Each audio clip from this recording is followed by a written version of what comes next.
Porno is a novel published in 2002 by Scottish writer Irvine Welsh, the sequel to Trainspotting. The book describes the characters of Trainspotting 10 years after the events of the earlier book, as their paths cross again, this time with the pornography business as the backdrop rather than heroin use, although numerous drugs, particularly cocaine, are mentioned throughout. A number of characters from Glue make an appearance as well. This sequel picks up ideas of the film adaptation of Trainspotting. One example is the fact that Spud has received his share of the drug money, which is shown in the film, but only alluded to in the book. Plot summary. The novel is divided into 3 sections, each of which comprises chapters with different narrators. Unlike Trainspotting, which had more narrational diversity, Porno is reduced to just 5 narrators: Sick Boy, Renton, Spud, Bigby, and Nicky. Another difference from the format of Trainspotting is that each character has a defined chapter heading depending on what chapter it is. For instance, Sick Boy's chapters all begin with scam. And then a number in front of a hash. Renton's all begin with Whores of Amsterdam PT. Spud's chapters are just narrative, Bigby's are in capitals, and Nicky's are quotes from the chapter, for example a Simon David Williamson production. Each narrator is associated with a distinctive prose style.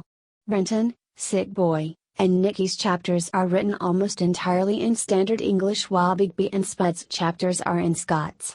For example, in chapter 25, Spud narrates, "So when downcast get into the library, thinkin' tame assel, so I'm downcast when I get into the library thinking to myself."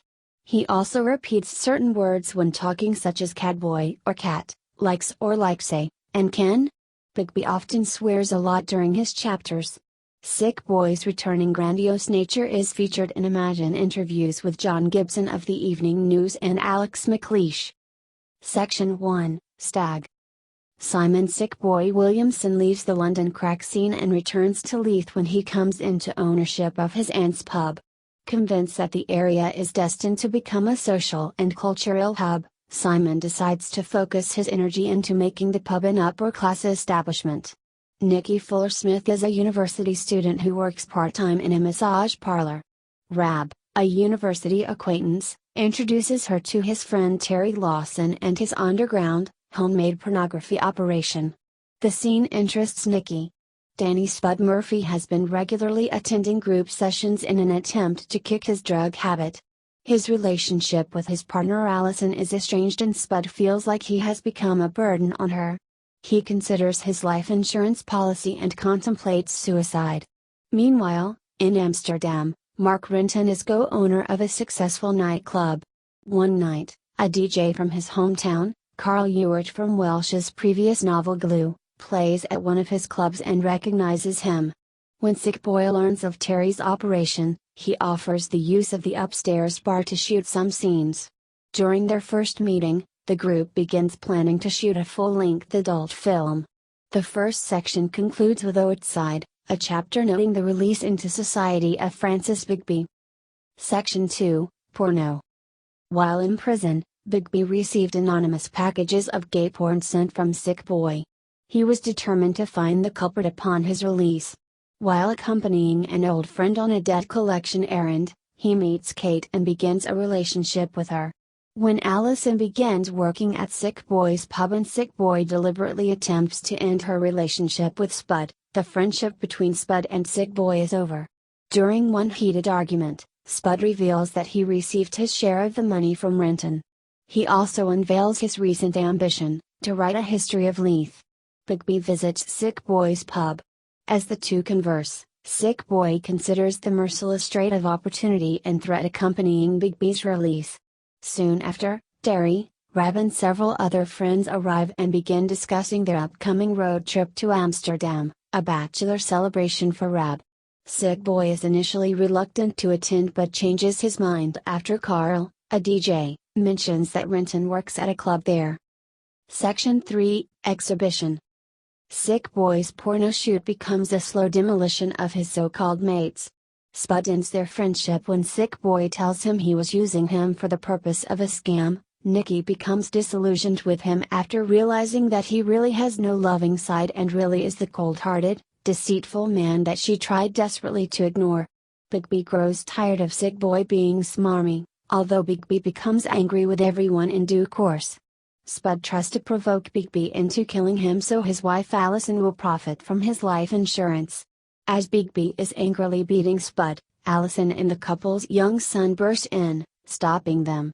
Spud is severely injured, but his last narration implies that he can see life getting better. The biggest departure Sick Boy has from his life is Renton. After promising to meet Sick Boy in Cannes, Renton instead goes to Zurich to empty their joint account and then start a new life in San Francisco. This deception is the biggest blow to Sick Boy, as he obviously treasured their unconventional friendship and cannot believe he was tricked by Renton again.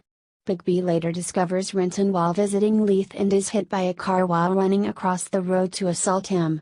While Renton would have expected to feel happy by this, he is heartbroken and comforts Bigby while he is taken to hospital. It is indicated that as Bigby slips into a coma he may have forgiven Renton. After learning that Bigby has fallen into a coma, Renton flees the country with Nikki and Diane, as well as Sick Boy's £60,000 made from a financial fraud. The book ends with Bigby suddenly coming awake as Sick Boy confesses everything in hope that Bigby will resume his bloodthirsty hunt for Renton. Main characters: Simon David Sick Boy Williamson, hurt by a string of failed business ventures, decides to make a porn film. A heavy cocaine user. Still furious about being ripped off by Renton in the previous novel. In the years since Trainspotting, he had a son with a woman who is now his ex-wife. He has also lost some of the charm and physical attractiveness he previously possessed. Mark Rance Renton, kicked heroin and owns a successful nightclub in Amsterdam. Agrees to finance Sick Boy's porn film in exchange for a share of the profits, despite a mutual lack of trust and love. Has got into shape and learned martial arts in anticipation and fear of an eventual meeting with Bigby. Nikki Fuller-Smith, an English 25-year-old university student and film studies major who moonlights performing minor sexual favors at a sauna, massage parlor. Has body image problems, she occasionally vomits after meals, and is attracted to Sick Boy. She decides to help Sick Boy with his film by starring in it.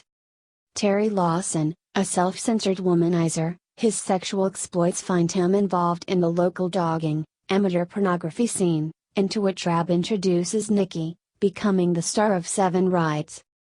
Rab Birrell, brother of Billy Birrell and a college mate of Nikki, also on her film studies course, and fuels the idea of exploiting the girls from Terry's pub, and Nikki's knowledge of film and pornography.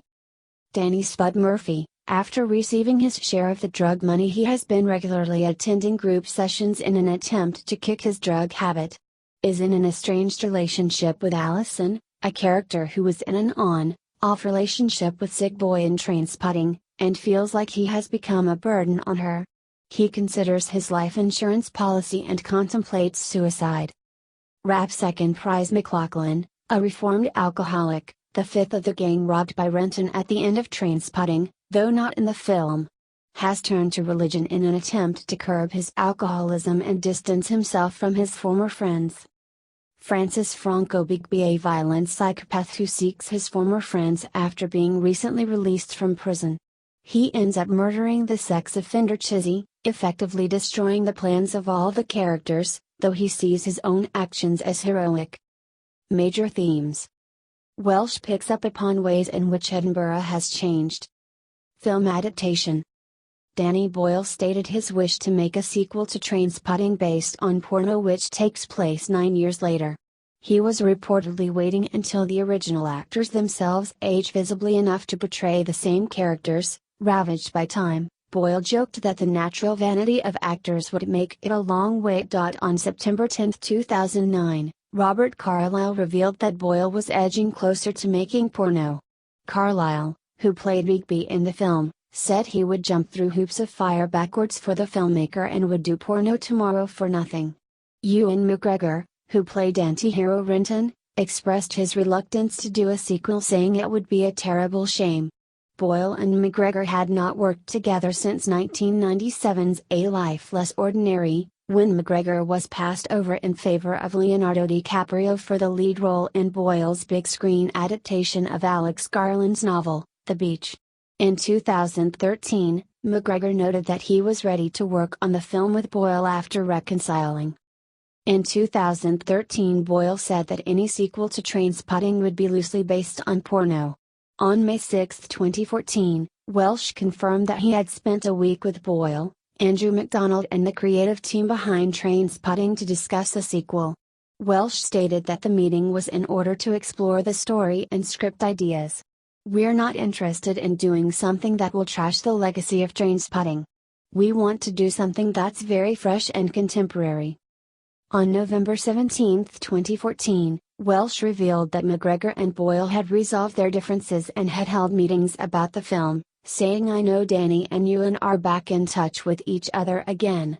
There are others in the cast who've had a rocky road, but now also reconciled." With the Trainspotting sequel, the attention is going to be even more intense this time round because the first was such a great movie, and Danny's such a colossus now. "We're all protective of the Trainspotting legacy and we want to make a film that adds to that legacy and doesn't take away from it."